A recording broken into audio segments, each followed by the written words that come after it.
Ladies and gentlemen, if you're tuning in, you have just entered the dungeon. I am the Dungeon Dweller.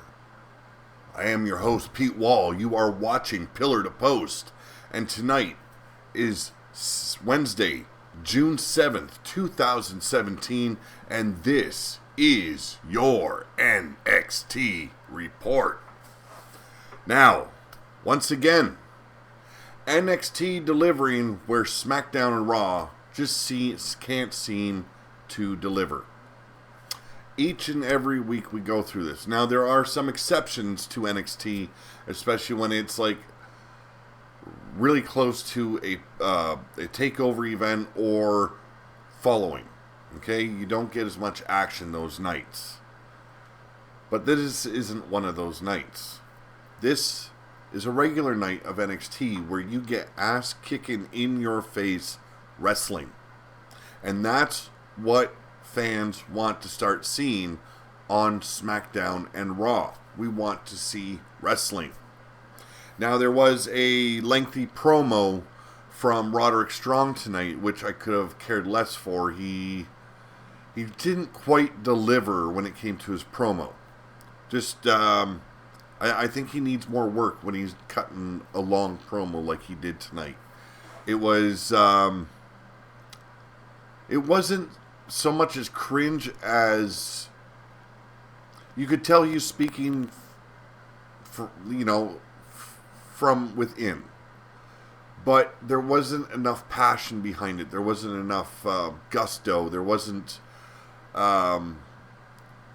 any determination in his eyes and fire, And when you are making a statement saying that you are coming for the NXT title, you have to make sure you have that determination and that fire in your eyes when you are making such a bold statement.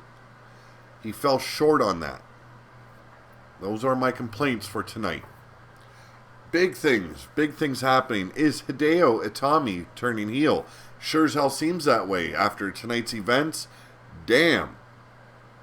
That's all I got to say is damn. That sumbitch went nuts, and Oney Lorcan took the brunt of Hideo Itami's frustrations.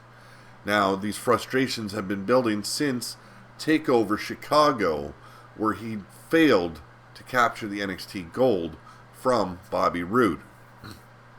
So, as the weeks progressed, he's had more incidences in the backstage, flipping out, getting a little bit handsy with one Cassius Ohno, pushing him around and venting his frustrations out on the backstage locker room guys. So, tonight, once again, we've seen the darker side of Hideo Itami. And once again, it was Cassius Ohno to come down and try and calm him down. And once again, things didn't work out the way that Hideo Itami wanted. But we're going to get into that in a little bit. First, I want to tell you about my sponsor, okay? And I do this every show because I have to. It's worth plugging these guys. Audible. As always, today's podcast is brought to you by Audible. You can get a free audiobook download and 30-day free trial at audibletrial.com/pillar2post. I say it like that so it gets your attention.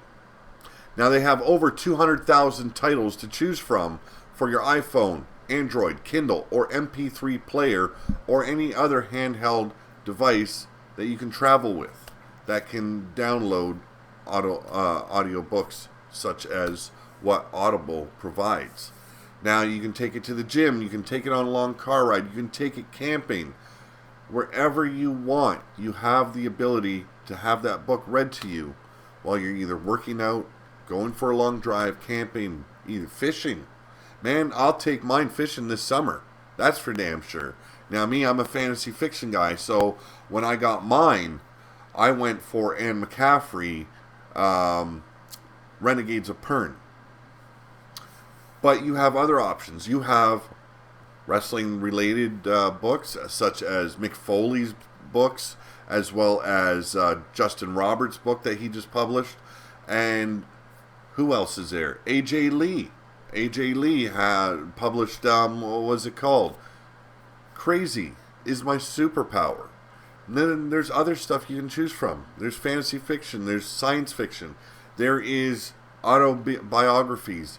There's romance. There is children's books. It doesn't matter what you want. They have what you are looking for.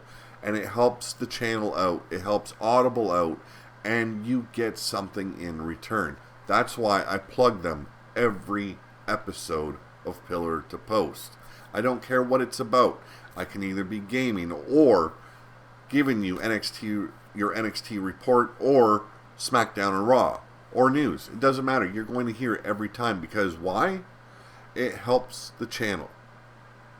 And that's what I'm looking for, is to grow this channel, grow a nice community of people willing to discuss wrestling and their opinions. Don't ever be afraid to post your opinions, because I'm never going to shit on you for it. Say you like SmackDown or Raw. I don't care. That's your opinion. Okay? That is your opinion. And maybe we can have a good discussion as to why you liked it better than, say, like Raw better than SmackDown. Or SmackDown better than NXT. Or NXT better than both of the other ones. That's what I'm trying to do here, people. Okay? Now, you can find me, my Teespring store, in the description below, as well as my Facebook merchandise page, my Facebook author page, and if you want to send me a friend request on Facebook, those links are in the description below. Patreon, if you want to help the channel out. I'm not telling you you have to, I'm not begging you to. If you feel like helping the channel out, you can pledge for $1 a month to Patreon. And that $1 covers 1 month, and you get all your Pillar to Post news in advance, 12 hours earlier before what the YouTube viewers will see it. And on top of that, if you decide you want to pledge more, if you enjoy watching the show and you want to help the channel grow more, there are prizes ranging from t-shirts to hoodies to a signed copy of my book. There are many things. Also, you can connect with me on Twitter at Pillar to Post 77. You want to send me sub-stories, be it wrestling related, be it something you've overcome in your life and that has made you a better person, and you want me to share it here on Pillar to Post, send it to SteelDragon1234 at hotmail.com, and that will also be in the description below as well. So let's move right on to the NXT report. Now we open up the show tonight with heavy machinery. That is Tucker Knight and Otis Dozovic versus Lars Sullivan and Victor Andrews. Now Lars Sullivan appeared about a month back, but under a different name. I can't remember the name, but the guy is massive. He looks like straight out of the freaking caveman era. This guy is big, nasty, powerful, and he just exudes, a ferociousness about him. This anger and malevolence that tells you, if you get in this ring with me and you fuck me over, I'm going to break every damn bone in your body. And this is the way the guy just looks. I can't even imagine what it would feel like if this guy got his hands on you. So, Sullivan and Knight kick the match off. Now, Sullivan forces Knight into the corner. The referee breaks it up. Knight grabs a side headlock. Sullivan tries to shoulder block Knight, but Knight doesn't budge. Now, Sullivan tries again, but Knight still doesn't go down. So Sullivan tells Knight to give it a try. Little movable object versus movable object here, Little back and forth with the shoulder tackle. Now Knight nods okay and hits the ropes. Sullivan hits the ropes at the same time and destroys Knight with a cleverly placed lariat. Now Sullivan body slams Knight. Andrews tags himself in. Big mistake there, buddy. Now Knight bear hugs Andrews. Dozovic tags in. And Knight tosses Andrews at Dozovic like he's a rag doll. This guy might as well have been a teddy bear being tossed around from child to child. Now Dozovic bear hugs Andrews. Andrew tries to fire up, but Dozovic sends him clear across the ring with a belly-to-belly suplex. Knight and Dozovic sandwich Andrews in the middle of the ring, and Dozovic and Knight hit their finisher on Andrews for the win, and it's basically a double splash. Your winner's Heavy Machinery, and you can just imagine what happened after the match. Now Heavy Machinery does their little celebration. They leave the ring, head up the ramp. Sullivan climbs into the ring, and he punishes Andrews for his wrongdoing. And what did he do wrong? He didn't frickin' win. And he tagged himself in. Very massive, powerful man here. I love what I see from Sullivan. I love what I see from Heavy Machinery. I can't wait to see when they finally get their opportunity at the NXT Tag Team Champions, Authors of Pain. These two big powerhouse teams, when they collide, it is going to be something to behold. I can't fucking wait. Now, moving on, we get the Roderick Strong segment. Like I said at the top of the show, I just didn't feel that fire and determination. I didn't see it in his eyes. I didn't see it in his stance. I didn't see it I didn't hear it in the way he spoke. It was very, it was like he was having problems with his emotions. Because he just recently had a son. So I can see that messing up with the emotions. I know when my son was born, actually when all three of my children were born, I got very damn emotional over it. So I can understand where he's coming from with this, but he's got to separate that from his wrestling. And he's got to show the fans that fire, because even the fans were kind of hesitant to cheer for him. So Strong thanks the crowd for chanting for him, which it wasn't that big of a chant. Now Strong says he is thankful for the year he is having. He is thankful for his wife and his baby boy. Strong says he told the NXT Universe his story, a story he was ashamed of, and they accepted him anyway.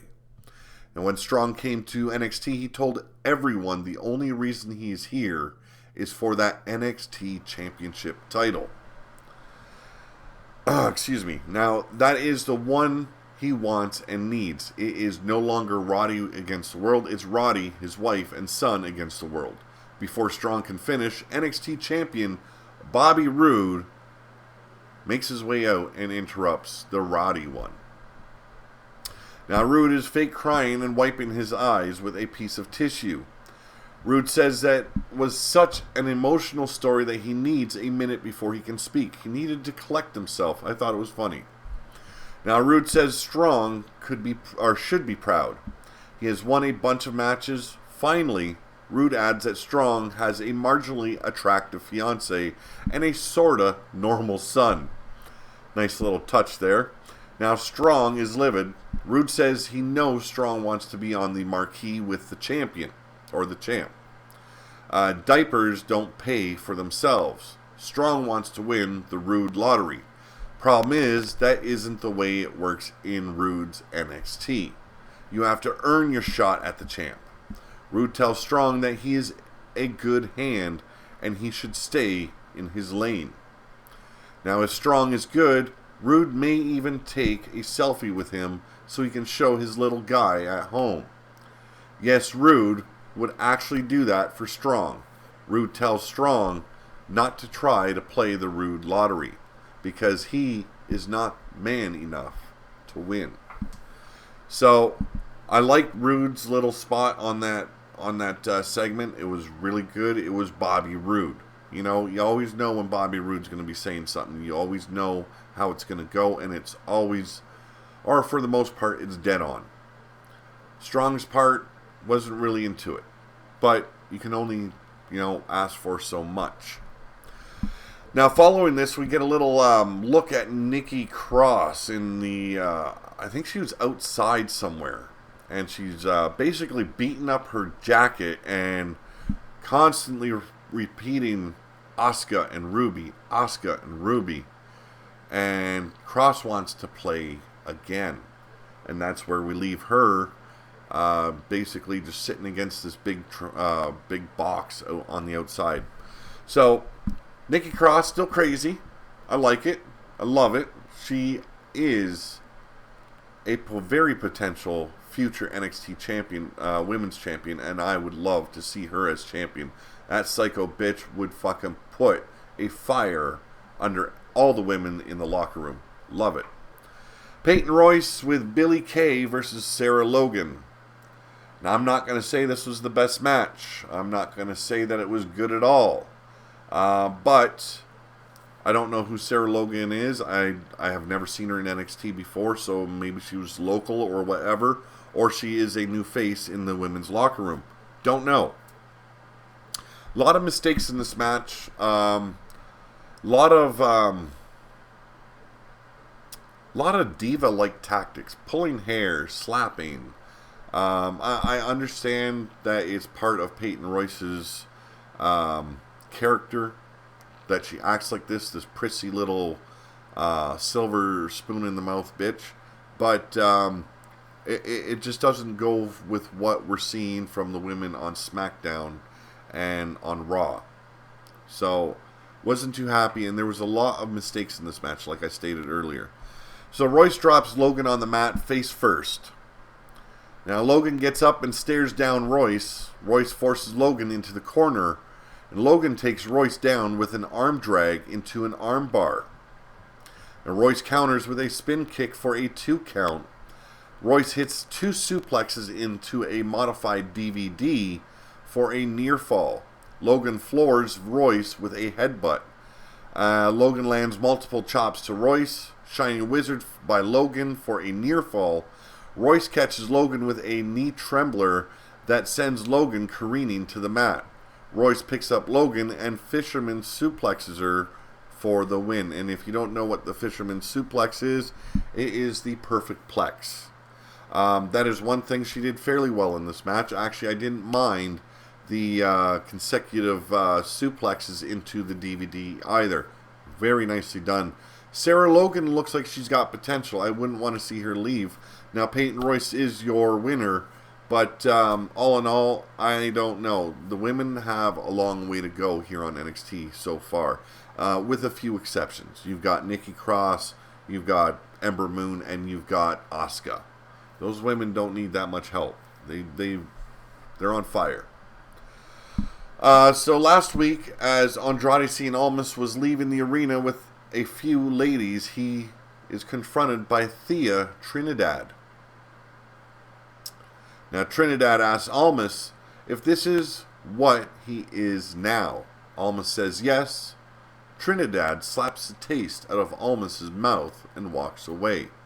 Now, we've been waiting for Thea Trinidad to make her debut. I guess this is her first spot on the card. So kind of a debut for her today. She looks good. She's freaking hot, man. So, you got that. Now the main event. Actually, no, not the main event. I am so sorry. Hideo Itami versus Oney Lorcan. Damn, what a match. These two slapped the shit out of each other. And what followed? Damn. So Itami slaps Lorcan in the mouth before obliterating him with a stiff kick to the chest. Lorcan lands a few strikes of his own, but Itami hits Lorcan with the kitchen sink as Lorcan hits the ropes.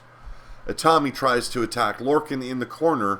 Lorcan gets a boot up, and Lorcan follows that with a running blockbuster for a 2 count. Now Itami rolls to the outside. Lorcan tries to dive through the ropes. Itami counters that with a kick to the head, and Itami hits a top rope clothesline. Now Itami and Lorcan slap each other in the face in the middle of the ring. It looked brutal. It looked like it freaking hurt. And I've been slapped around a lot in my life. And I know when slaps hurt. Now Lorcan grabs Itami's face and slaps him over and over again. Itami picks up Lorcan for the GTS, but Lorcan counters and destroys Itami with a roaring European uppercut. Itami falls through the ropes, and Lorcan hits a senton off the top. Itami favors his knee. Lorcan lets up, which allows Itami to take control. Itami hits the GTS. Lorcan crumbles to the mat like a sack of potatoes, for a better word than I was going to use. And Itami picks up Lorcan and lands a second GTS. Now Itami picks up Lorcan for the third time and hits the third GTS, and Lorcan is clearly out of it. Now Itami starts to pick up Lorcan for number 4, but Cassius Ohno makes the save. Itami pushes Ohno, and Ohno pushes Itami down to the mat. Reluctantly, Itami leaves the ring and leaves Cassius Ohno and the destroyed Oney Lorcan laying flat on his back. Your winner, Hideo Itami. But I don't know. You know, I would have called it more of a draw because no one got pinned.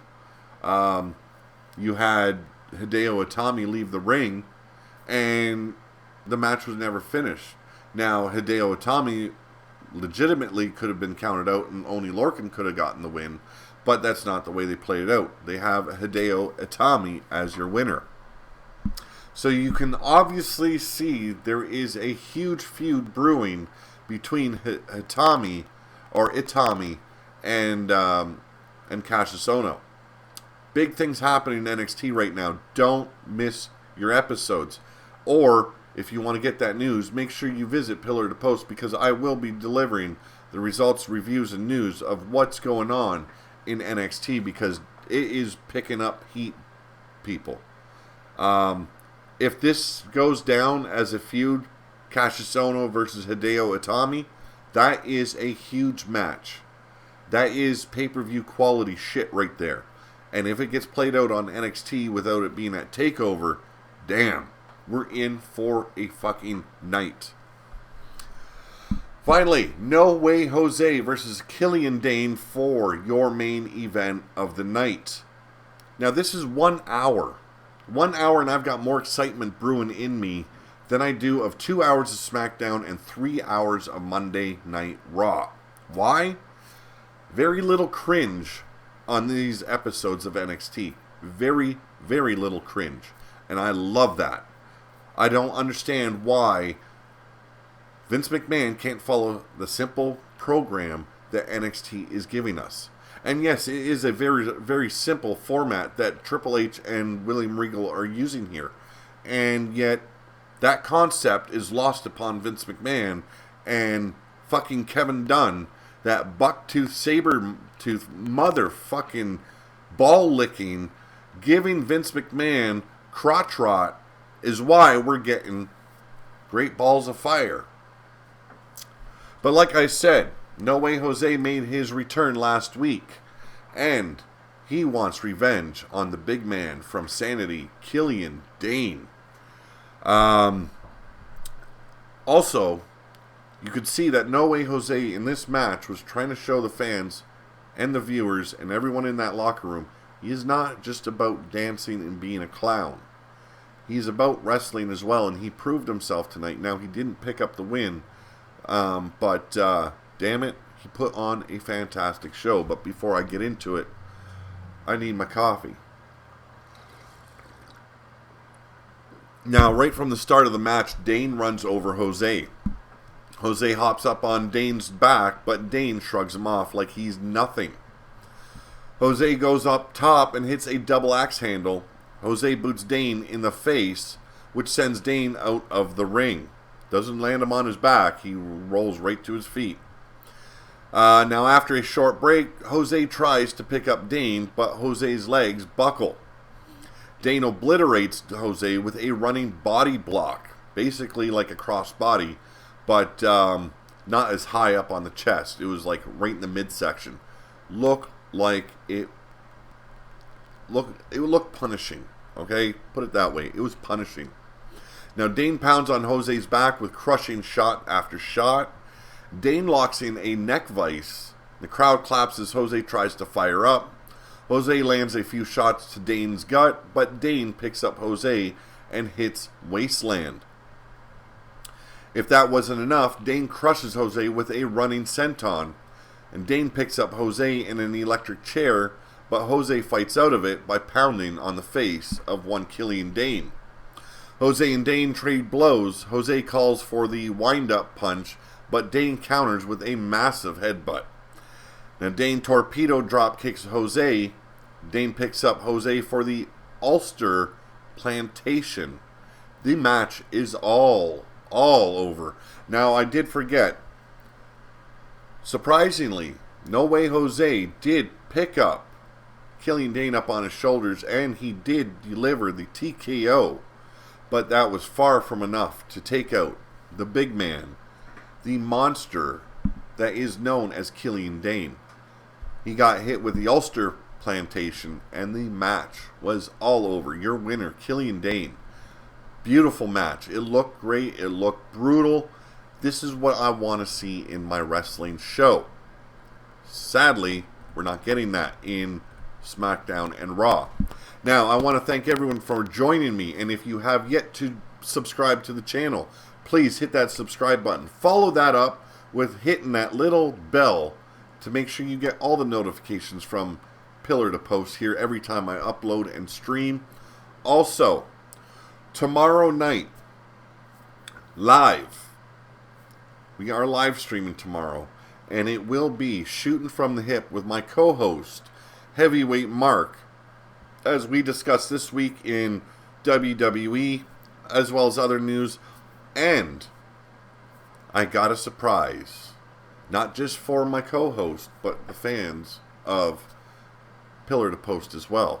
Some gaming going to be happening tomorrow night, and it involves wrestling. So be prepared for a long night. Now, what else can I do? VidMe followers, please, if you love the video, like you guys always seem to do on VidMe, please hit that upvote button. Talk to me. You got some comments to make? Talk to me. Okay? Not a hard thing to do. I'm open for conversation. I am, for the better part of what I look like, I'm a nice and decent guy. I'm not going to make you feel like crap. I'm not going to shit on you if you have a difference of opinion. Never be afraid to voice your opinion. This is a free country, people. Okay? Doesn't matter if it's Canada here where I live, or out in the US, or wherever else you live. It doesn't matter. You are free to speak your mind here on Pillar to Post, be it on YouTube or vidme.com. Thank you for joining me. It's been a great night. I hope you enjoyed the show, and I will be seeing you, if you are a patron of mine, I'll be seeing you later on tonight when I upload Pillar to Post episode whatever, part 1. Okay, it'll be part 1, but I don't know what episode it is. So you guys have a great night. I will see you tomorrow, and if you happen to be a patron, I'll see you later tonight. Thank you very much. This is Pete Wall. You've been watching Pillar to Post. Good night.